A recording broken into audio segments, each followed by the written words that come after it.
are we doing, folks? And welcome to another episode of the Behind the Walls podcast with Pete and Ferg.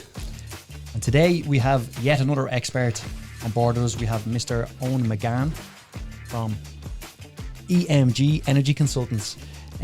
So we're going to be talking basically about your home energy assessments. Am I right in saying that today, Eoin? Yeah, home energy assessments, one-stop shops, anything energy related. Anything energy related, Eoin is your man. And I can again testify for this because Eoin did come to my home and did do my home energy assessment, which I found really helpful going forward. We mention it all the time in the podcast. It's pretty much your first step in on your journey, and it's basically giving you the information to be able to make decisions. Am I right in saying that, Eoin?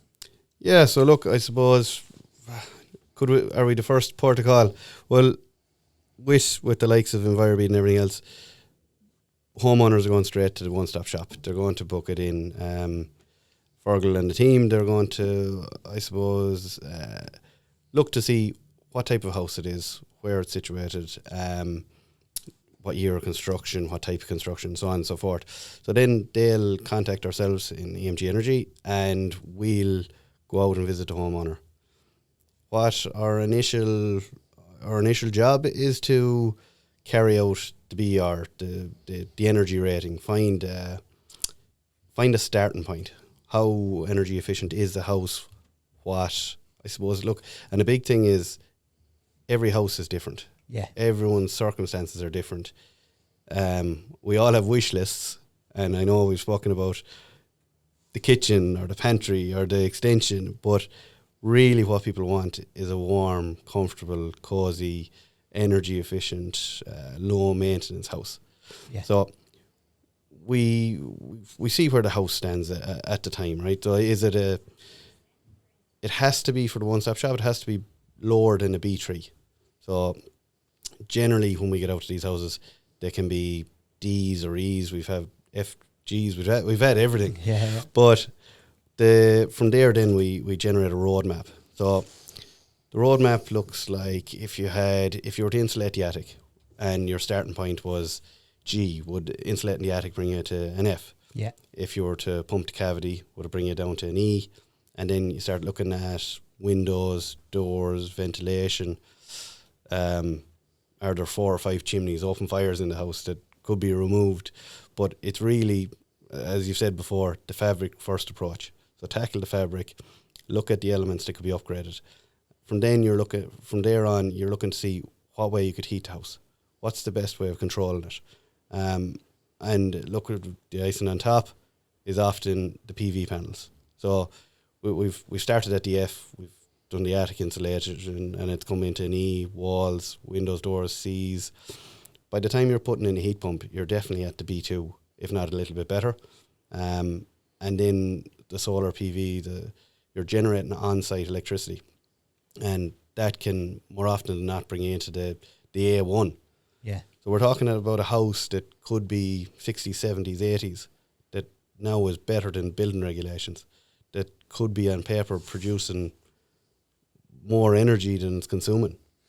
Yeah, so I suppose just to, again, simplify this a little bit, what we just discussed there with people. So Eoin or one of his team will come out to the house and then they will basically give you a document that is exactly what Eoin just said there. It's the roadmap that allows you sit down and decide what route you want to take.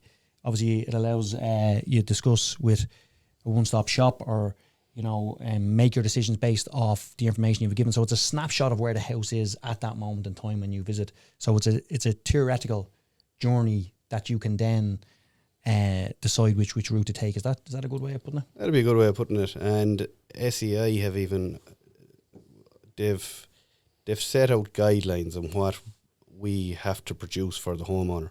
It's the home energy assessment, or the HEA. Yes. And for that HEA, there is a €350 grant from SEI that any homeowner is entitled to, as long as they go through a one-stop shop, like Envirobeat, to get it. And in that HEA, we have to give them a BR, as the house stands, a roadmap to upgrade, and a proposed BR. So at the end of that roadmap. And we'll often design it to a point where it'll meet the minimum target, and the minimum target is your B2. Yeah. And then additional measures that may be done on top of that. Okay. And for some people, it'll suit them to do it at the time. For other people, it won't, but it might not make the difference at the time either. And back to single people, we'll say a couple in their house. It might suit them that they want to move out and dig up the floors and put in underfloor, but it might be another couple that they don't want to move out, or they have young kids, and they want to stay living in the house while the works are going on, and that's possible as well, because the projects they tend to be really well project managed from start to finish. There's a lot of work goes into the roadmap and the HEA and the design and the costings and help from the one-stop shops, that when it actually goes to site, it runs fairly smoothly. Yeah. And the turnover time is generally quick enough, depending on the works. So, Ferg, how important is the HEA for you? Yeah, listen, the HEA is the starting point where we, like homeowners would ring up and ask for can we have an approximate cost on what it'll cost to upgrade my house. But without the information from the HEA, it's virtually impossible. I mean, it's all just guesswork. So it's very important. But just to recap on what Eoin was saying there is your starting point is to contact a one-stop shop. They can apply and claim the grant, the €350 grant for the HEA for you. It's discounted up front from the overall cost of the home energy assessment. So it's through a one-stop shop, and then an independent assessor, which is mandatory as well, conducts the actual assessment. So someone like Eoin who will provide that service. That HEA then comes back to ourselves, and from the information we get from the HEA, we can provide estimate costs. So homeowners then can look at a document and say, if I complete all these measures, it's going to cost X amount. I'm going to get X amount of grant, which is discounted up front as well. So it'll cost me net whatever it is going to cost. So they've loads of information there. What I would say is that like if I had my way, everyone in the country would have a home energy assessment completed. There's no rules of you're not stuck with whichever one-stop shop you go through to get the HEA. You don't have to go any further and do any work. But the information that's generated from that will show you, if you look to complete a full home energy upgrade in one go, as the one-stop shop will do, and bring you to B2 and beyond, that's one method. You can also go individual grants. Now, obviously, we've spoken before about the difference between one-stop shop grants and individual grants. There's more incentives to go down the one-stop shop route. But as a homeowner, you can make that decision. As Eoin was saying, it comes down to finance. Unfortunately, that's what a lot of it comes down to, and your affordability and what you can do. But you can do it piecemeal. There's just more incentives to go all in one go.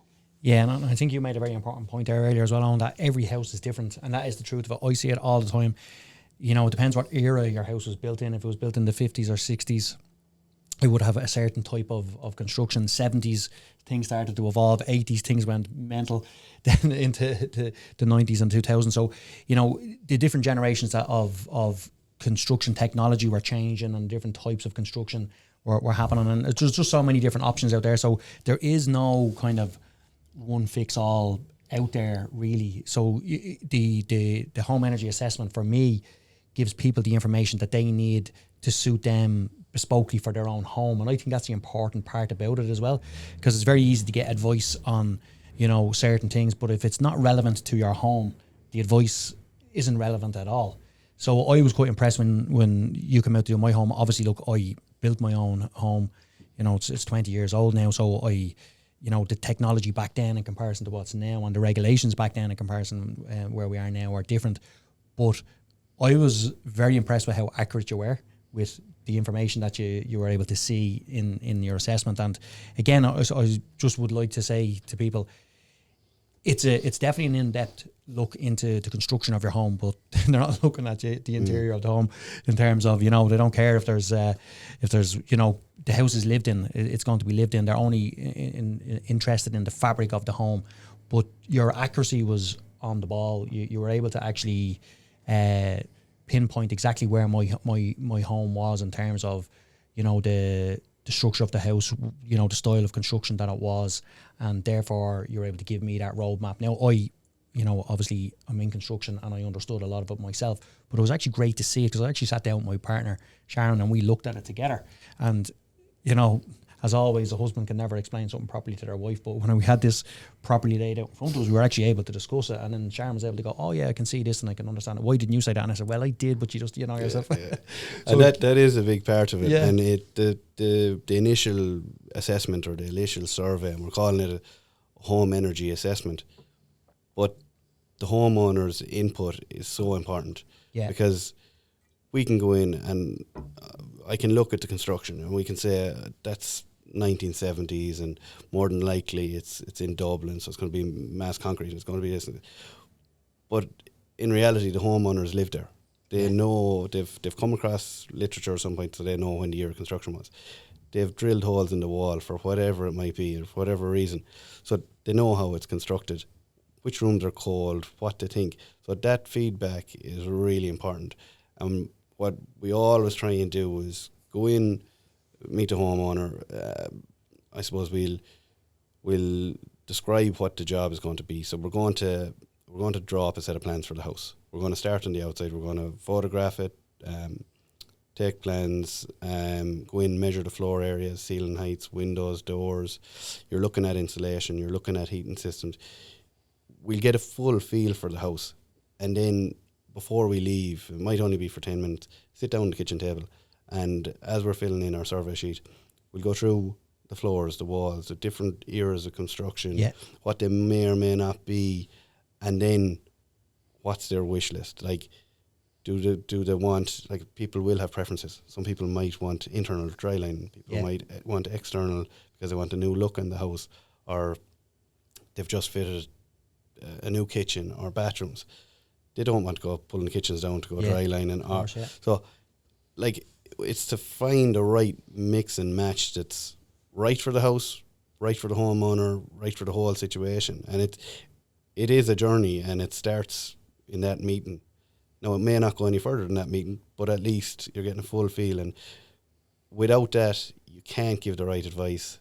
And you could end up, I suppose, pushing a homeowner away from retrofitting the house if you're not giving them the right advice or listening to what they're telling you. Yeah, because I think as well it's allowing people who own their home or who've just purchased a home or whatever it is to make an educated decision. So you're basically making a decision off proper informed information, whereas too many times in life people make decisions based off hearsay or based off what the fella down the pub says or whatever. Them houses well, this, that and the other, whereas this is factual. And it also gives you your options. So it's, and again, the other thing about it is there's absolutely no obligation with it. So you can get, your home energy assessment done, and you don't have to do anything with it for, a considerable period of time. But at least you have the information, and it's a discussion point, and it allows you to make a proper informed decision, which will allow you then maximise the grants, will allow you to maximise, the investment that you're going to make in your home. So, in terms then of give us a little bit more detail then in terms of, so if somebody has got the home energy assessment done, then the next steps for them then after that would be to make their own decision, or would you advise that they maybe get in contact with someone from a one-stop shop? Oh, look, and like that, when they've come to us, and okay, we do different levels of consultancy, but specifically with the HEA and the grant-aided HEA, they're already coming through a one-stop shop by the time they've come to us, because the one-stop shop company has sent them on and applied for the grant for them for the home energy assessment. And I do think that Fergal mentioned it, that every home should have a home energy assessment. I think that was SEI's route at the time. They wanted everyone to have this, and they were the grant of €350 was towards that, to get people have everyone know what position their house is in and what upgrades are available and grants. And the one way to control it was to put it through the one-stop shops, because I can't price works for people.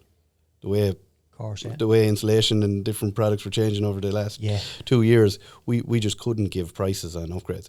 Whereas it'd go back to Envirobeat or another one-stop shop. They'd put an exact price as per that day on what it was going to cost to do the uplifts. Yeah. They could take the same HEA and bring it to a different one-stop shop and get 2 more prices, 3 more prices on the same thing. But we'll say with your home energy assessment, we've outlined that. They've gone back to their one-stop shop. They've been given a price and they've agreed on scope of works and the pricing. From there, then your one-stop shop gives you a project manager, and the works are carried out. We come in then at the end. We do a final BR. Now that final BR is an energy rating to make sure that all the works that are outlined are carried out. Yeah. We might also do an air leakage test, so a blower door test to make sure that if the air tightness grant was being claimed, which I think is €2,000. No, just the one. Just one? Just the one. If that's been claimed, that the leakage rate of the house has been reduced. Yeah. And our test will tell that. Similarly, if there's a mechanical ventilation system being installed, we then validate to make sure that it's been designed correctly and commissioned and installed as per the building regulations. So we validate that as a third-party independent body again. So I suppose in the journey, we go in at the start, we come up with a game plan, and we go in at the end, and we ensure that it's been followed properly. Yeah, so you're basically the independent person who's, looking at it at the start, giving advice to what the next steps are. The people go on the journey, and then you come in and you check, and you're like an independent check to make sure that the home is as energy efficient as it's supposed to be. Yeah. So it's a very safe way of doing it, isn't it, Fergal? Yeah, absolutely. And the other aspect to that is the great thing about the BER or deep software that's being used. I mean, there's a lot of bad things that you can mention about the system, but the one thing that's there's a rigid result in that if you follow the roadmap exactly as it says, if it says you're going to get to an A2 when you're finished, you'll get to an A2 when you're finished. So it's not like, and that's why it's very important for one-stop shops to have that information, because they're discounting the grants up front. But it's just to show that if one produces without getting into the technical sides of it, there's a lot of HEA that homeowners won't be interested in, like detailed dwelling reports, black and white pages that no one has any interest. But it does go into detail about the U values. So if you follow that roadmap and put in exactly the U values that have been recommended, well, then you can't but achieve what they have said you're going to achieve. There's just one other thing with HEAs, and there's BERs, and I suppose we have to distinguish between the two. A BER is just a BER cert, it's a rating on your home, whereas a home energy assessment is a suite of documents with a lot more information in it, which includes, which I want to bring up, is a technical assessment for your heat pump. So would you like to explain the HLI, or heat loss indicator? Now I'll leave that one over to you, Owen. Okay, so your heat loss indicator, it's the SEI had to come out with a way of ensuring that houses were at a standard where you could fit a heat pump and it would run efficiently. So if your house can't retain the heat, if there isn't enough insulation, or if it's too leaky, or a combination of both, they will not grant aid you any amount of money for a heat pump. So you can, this heat pump technical assessment was designed by SEI, and if you're going a single measure and you just want a heat pump, we still have to come out as technical advisors, and the technical advisor role is another step up higher from the BR assessor role, and you go out and it is a bit more in depth, because I know you did allude to it there about the BR and what people know and what they don't know, and there was a time where it wasn't the greatest industry. It has improved. SEI are far more stringent now. There's a lot of auditing going on. The training course is a lot. There's a lot more exams in it. There's projects. It's overall, it's better. You know, we're at a good point. Your BR assessor now isn't the cowboy down the road. He's I did it back in 2008, so I obviously didn't let anyone in back then. anyone. Yeah, no, well, like, so let's just focus on what you're saying there. So at the start, there was people coming out of woodwork saying that there would be our assessors. Is that what you're saying? And they probably weren't as qualified or as educated as they could have and should have been. It was. Whereas nowadays, that is not the case. It's not the case, no. And it like that. It's it was the timing. It was 2008, 2009. The crash had come. Yeah. You know, you had really competent people out there that bolted it onto services that they were doing. They were architects, they were engineers, they were carpenters. You know, you had a lot of people out there who were trying to survive. And no more than myself, I was my final year in construction management in LIT, and I said it was an industry. I said this looks like a really good industry to be in. Went off and did the course, but within 12 months maybe, I think there were 7,000 trained, if not certified, BR assessors. Okay. So like that, it became a little bit flooded. It was a race to the bottom. But look, SEI did great. The training providers did great, but it was just too many people at the wrong time jumping on board. Over the years, the architects went back to being architects. You know, engineers did the same. What you have now is people who are really interested in doing energy efficient works. You know, being consultants towards this. I suppose to the journey towards 2030. You know, so the numbers are reduced. To the courses are harder. The coursework is harder. We've moved from normal app-based software to cloud-based software.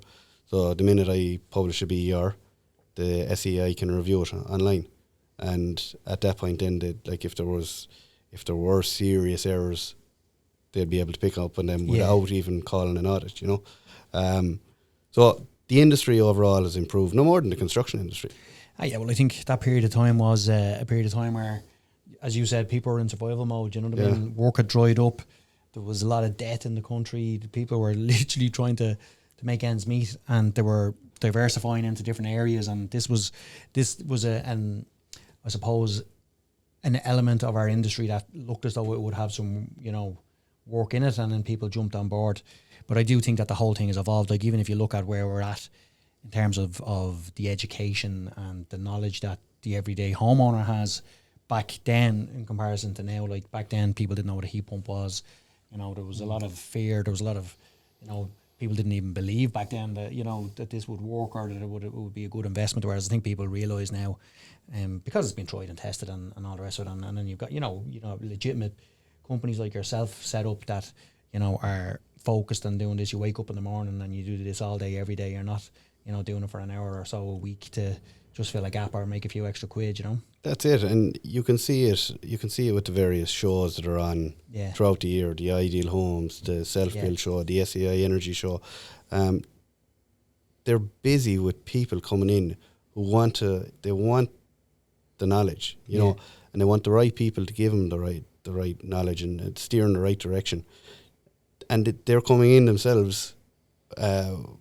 Whereas, I'll give you an example. 10 years ago, it was Ideal Homes show or Self-Build show, one of them, and we had people coming in and they knew that they were putting down an solid oak floor, but they didn't know, am I putting in radiators or underfloor, or you know, what's mechanical ventilation.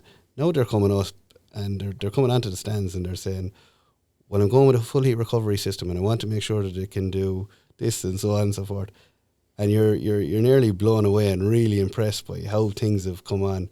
Yeah. But the information is out there. No more than the television shows, no more than online information. Brilliant podcasts. Brilliant podcasts. Yeah, brilliant TV shows and podcasts. Tune in, folks. It's all out there, and it's in our homes. Yeah. You know, and couples are sitting down and watching this stuff together and having a debate. Yeah. And so by the time they come to us, we're really only fine-tuning their ideas and what they want. You're guiding them. They're already coming informed. They're not starting from the bottom. And I found that very interesting. That, like, you know, I would have friends, and it sounds mad, but you'd be out and they start talking to you about their home, and, you know, if they've bought a new home or whatever, they're quite informed. as to what they have and where they're trying to go with it and all that type of stuff. And I find it very interesting. It's a bit sad actually that me and my mates are talking about that type of stuff when we're out in the pub. But, such is life. We're at that age, I suppose, Well, there was a time I used to have to I struggled to explain to people what I did for a living. They hadn't a clue. And my partner... So you're still struggling there now. Maybe. Yeah. Not after this podcast, though. But... no, people's knowledge base is much higher, and for the better. And look, it's out there. It's in the media. It's in the news every day. We're talking about it. And look, the big targets, I suppose we have 2030, which we're working towards, and retrofitting 500,000 houses and so many heat pumps and so on. And we are a good bit away from achieving those targets. You've only 5 years left, Ferg. You better start getting busy. Sure, look, we're trying our best, Pete. We're trying our best. Yeah. But I think you're right. And I think the other thing as well is, as I said, even my own friends start talking about now, I suppose they're incentivized by the fact that there's grants out there, but they're also incentivized by the fact that energy bills are so high now that if they can do something to reduce those bills, and if they can educate themselves a little bit to help themselves make the right decisions, they're instantly more interested in it than they would have been previously. You know what I mean? Again, just being honest, when your ESB bill was quite low, it didn't really matter. But cost of energy is so high now, and the fact that I suppose the technology in energy is in the news all the time as well, talking about data centers taking all our power. There's all this type of stuff going on. So we do hear about it, and I suppose we all do have a bit of a fascination and an interest in it, So therefore, when you bring that down to your own front door and, you're considering your own home, I think people they're interested in it, and it's well worth informing yourself on that. And that's exactly what I suppose your home energy assessment is. It's actually the truth of all of that pulled together onto one document in a summarized version, which allows you then make your decisions, And it is that, the suite of documents that we have to produce and the calculations that go on in the background to produce exactly what SEO want, which is the right thing to do, for that to meet that grant. And so any one-stop shop can price this against that HEA. They're all important, but it is one-page summary of a coloured roadmap which states what kind of an impact each measure makes. And it's to try and simplify it for all of us, because nobody wants to be going, you're not going home, we're not doing another degree to figure out where we're at with this. And I suppose we've gone a bit around in a circle, but to go back to the HLI, the heat pump technical assessment, it is another boring document to look at it from the outside. But what it is it's an overview to say, if you upgrade your house, if you pump your walls, if you do your windows, your doors, or whatever measures it may be, will your house reach this target set out by SEI for them to be able to say, okay, the house will retain the heat. You can now go and put in a heat pump. And it is because the heat pump works differently to an oil boiler. The oil boiler, the gas boiler, the older heating systems, they were a high temperature, flick a switch, turn it on, get heat into the house. Yeah. When that heat disappears again, you do the same again. Go again, yeah. Whereas the heat pump, it's a low temperature system.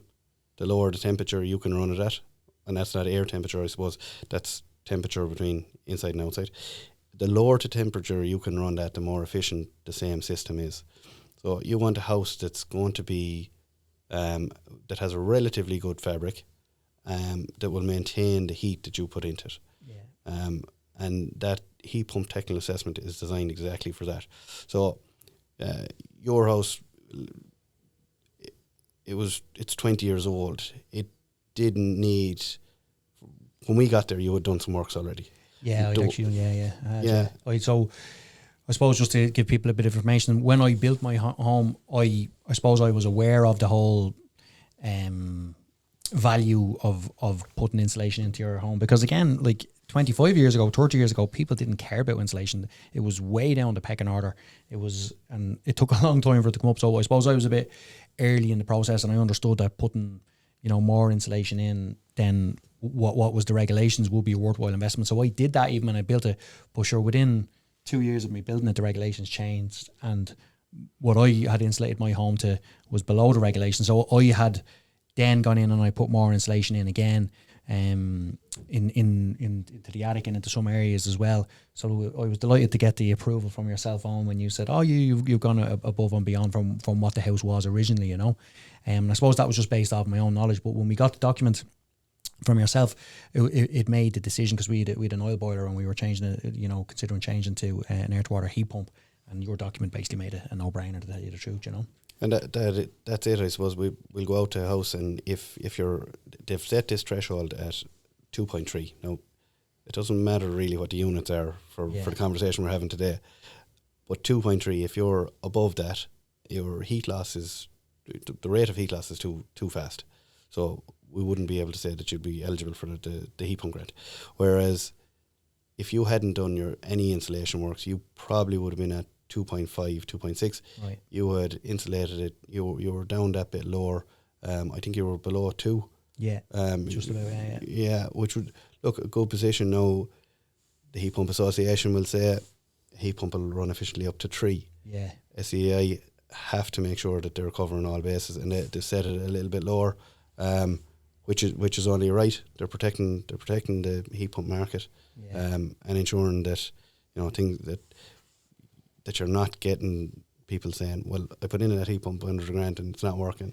Yeah. So just to simplify that, sorry, to jump in. So basically, what we're saying there is the heat loss indicator is obviously letting you know how quickly your house will lose the heat that is generated within it, and if it's losing the heat too quickly, therefore it's a little bit, it therefore becomes counterproductive to put in a heat pump. And when your assessment is done, you know, it gives you the indicators to tell you if the house is suitable or not for a heat pump, and thankfully ours was. Sorry, Ferry, you were going to... No, I was only just going to mention that there is a pilot scheme running by SEAI at the minute. It's a heat loss indicator pilot, so it's for homes that are above 2.3 and below 3. You can go up to 3 now.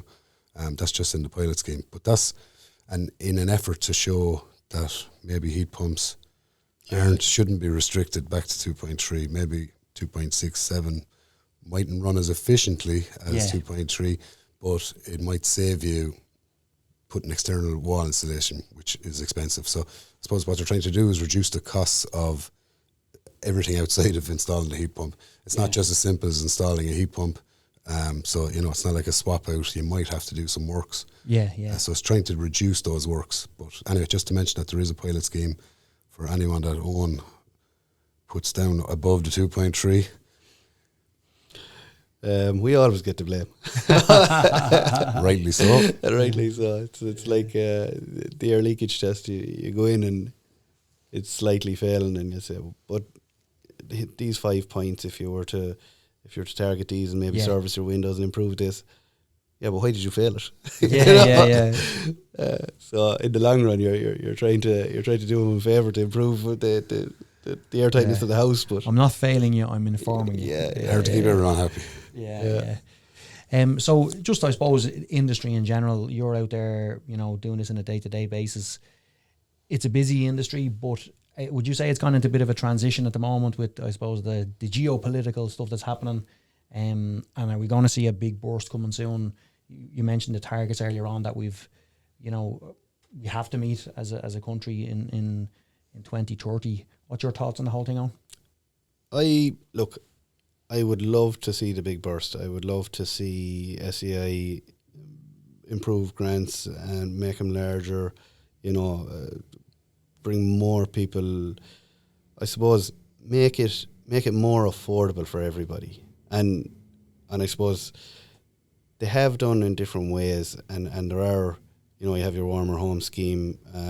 They're busy out there doing single measures and for people in receipt of certain payments. I would love to see. We talk about the middle schools, you know, some bit of an incentive out there for your everyday family who are out working hard, paying taxes, you know, to try and, I don't know, some way bring in some form of a grant that you can take straight out of where you're paying through your PRSI or something like that, you know.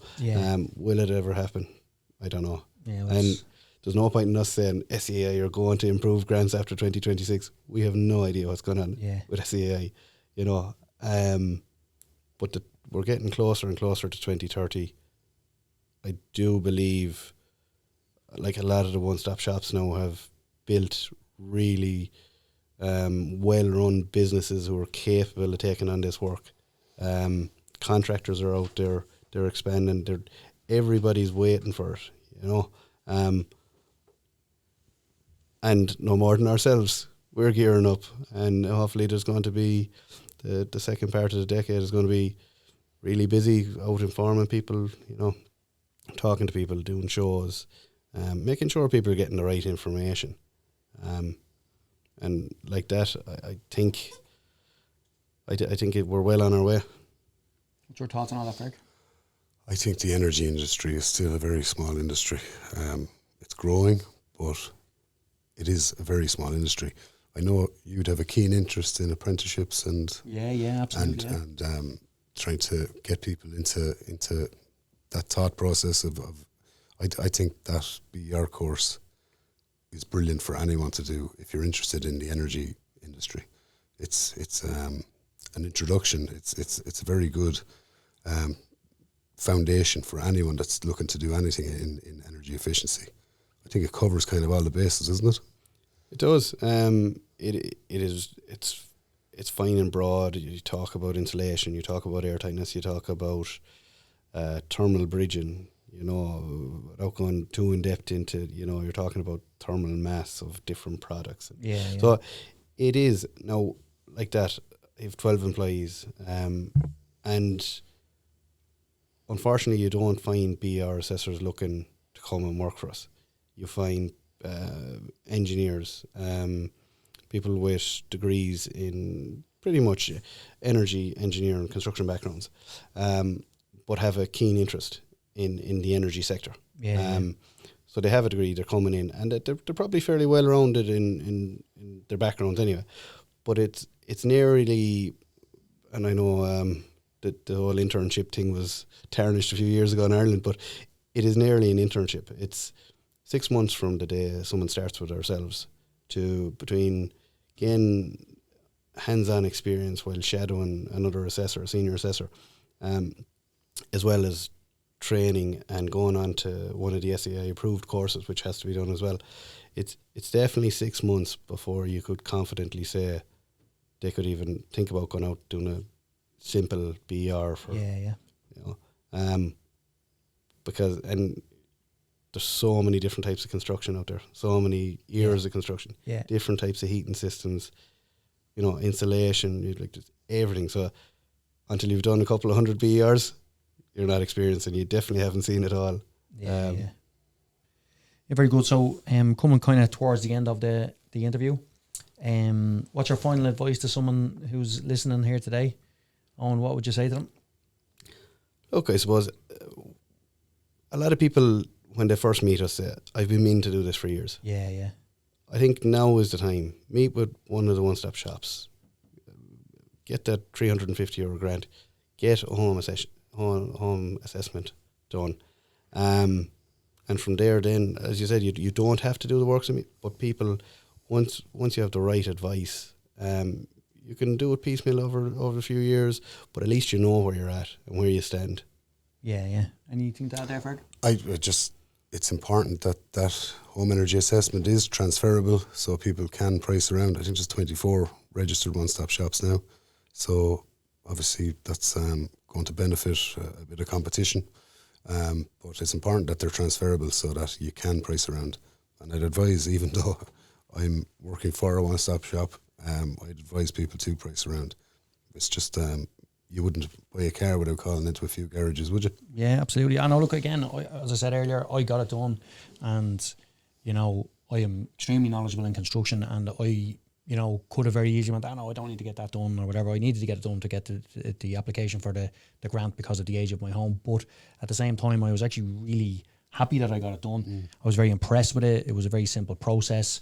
And the thing that I was most impressed with it was that the summarization at the end, you know, made it very understandable, very user friendly, and it was very clearly marked out. So I'd highly recommend anybody who's considering getting any retrofit done, even if they're just considering it or thinking about it, definitely take that step. Obviously, if you do it, through a one-stop shop. You get your grant available as well. I keep on saying this, the grants won't last forever. When the money is there, definitely try and get it done. And again, you're then given your roadmap to make your next step. So I think it's a no-brainer for everybody, and I would highly recommend that everyone gets it done. Owen, tell us where people can reach out to you. Give your company a shout out there. So it's EMG Energy Consultants, and the website is emgenergy.ie. Love it. So any questions that you have for Owen, you can send them in the comments, or you can go straight to Owen, of course. And Ferg, he's big on Instagram at the minute. He loves Instagram. He met Dermot Bannon the other day. He was fanboying Dermot Bannon, by the way. Big time. Keep showing that video. I'll be showing this video now. Yeah. My two biggest heroes. Cool stuff. Thanks again, folks, for tuning into the Behind the Walls podcast. Reach out to us, ask the questions, and follow and like and share. Over and out.